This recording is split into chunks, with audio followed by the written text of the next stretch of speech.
Kung isa ka nga na kailangan mo nang i-renew yung registro ng mga motor nyo pero di mo alam kung paano gawin, don't worry guys, I got you. Dito sa video na to, ituturo ko sa inyo step by step kung paano nga ba magpa-renew ng mga registro ng ating mga motor. At kung ano-ano ba yung mga babayaran natin at magkano ba yung magagastos natin dito. Alright, let's go! So malapit na nga tayo dito sa LTO ng Las Piñas. Eto. Guys, kung dito kayo sa Las Piñas magpaparenew ng mga motor nyo, huwag muna kayong dediretso sa loob ng LTO. Kasi dediretso muna tayo sa emission center. Eto. Lumagpas tayo LTO, tapos dito tayo dediretso. Kaharap lang din pala ng LTO yung mga emission center, pati sa pagkuha ng mga life insurance meron din dito. At siguraduhin nyo rin guys na naka-Xerox copy na yung mga ORCR nyo para dire-diretso na yung mga transaction nyo. Ang una ko palang ginawa dito ay kumuha muna ako ng life insurance. Good morning po. Galing natin to. And then after mo makuha yung life insurance mo, pwede ka na magpa-smoke test dito sa emission center. Guys, kung magpapa-renew pala kayo, ang magandang araw na pagpunta dito is weekdays para di masyadong matao. Kung makikita nyo, wala halos pila, ako kagad yung nakasalang. At para mas mabilis pa yung transaction nyo, pwede yung pagsabayin yung paghihintay ng smoke test at pagkuha ng life insurance. Pwede sabay yun guys. At ito pala yung price list ng emission test center. At depende rin pala yung mga presyo sa mga smoke center na pupuntahan nyo. After nga ng 15 minutes na paghihintay natin ay nakuha na natin yung resulta. Pasado naman. So magbabayad na lang tayo ng 550 para sa smoke test. At 650 naman yung binayaran ko para sa life insurance. Then after nyan, pupunta na tayo ng LTO mismo para magpa-inspection ng motor.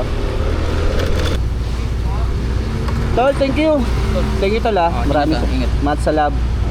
Diretso na ako dito. Oo. Tumbukin mo lang, may bubong pa makikita sa banda kaliwa. Oo. Bigay mo lang doon. Okay, thank you tol. Dito na tayo sa LTO. Mission. Ang una yung gagawin dito guys, pag nandito na kayo sa LTO, mag-park muna kayo ng motor. So pwede na dito. Dito na. Dito tayo sa bungad.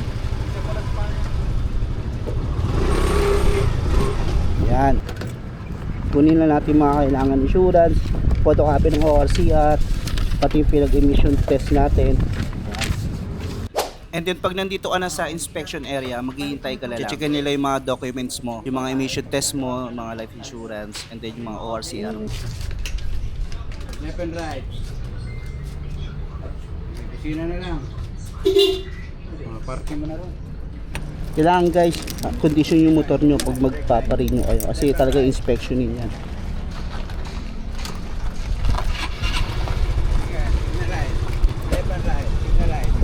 Brake light. Sina. Okay.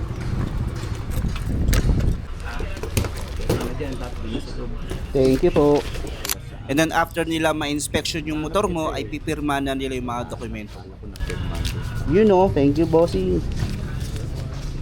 At pagtapos ka na doon sa inspection area, ay proceed ka na doon sa mismong LTO sa loob.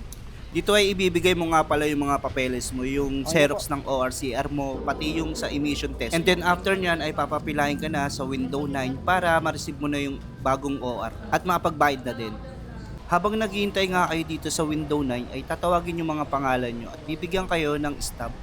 Aneriza Enriquez. Yung tatawagin na pipila sa window na yun. Francis Ryan Moya. And then after matawag yung pangalan mo at nabigyan ka na ng stub, dito mo malalaman kung magkano yung babayaran mo. Saan nga pala ay 306 lang yung inaabot. At yung pinaka-final, yung mismong window 9 yung magtatawag ng pangalan mo para makapagbayad na. And then after nun, tapos na. Ganun lang kadali at kumuha ng bagong renew ng registro ng ating mga motor. Yung stub na pala yan guys, ilalagay nyo din yan sa basket, iiwan nyo. Nakuha kagad natin yung registro ng motor natin. You know? So wala pang 2 hours, 1.5 mga ganun. So yun lang naman guys, sana makatulong tong video na to at magkaroon kayo ng mga tips and idea kung paano kumuha ng bagong registro ng ating mga motor. Bali ang nagastos ko nga pala dito guys is total of 1,500 pesos. Ito pala yung sa smoke test natin is 550, sa life insurance 650, sa registro 306. Hindi ko na sinama yung 6 pesos guys. Kaya pinix ko siyang 1.5. Ganito na lang guys. Sana nakatulong at nagustuhan nyo yung content natin na ganito. Nga pala, ako nga pala si Senpai Hero guys. Ang content ko nga pala is travel tips ideas. Kung interesado kayo sa mga ganong content guys, follow nyo ako at ikagala ko kayo. Sheesh! You know? So yun lang naman guys. Hanggang sa muli. Peace out!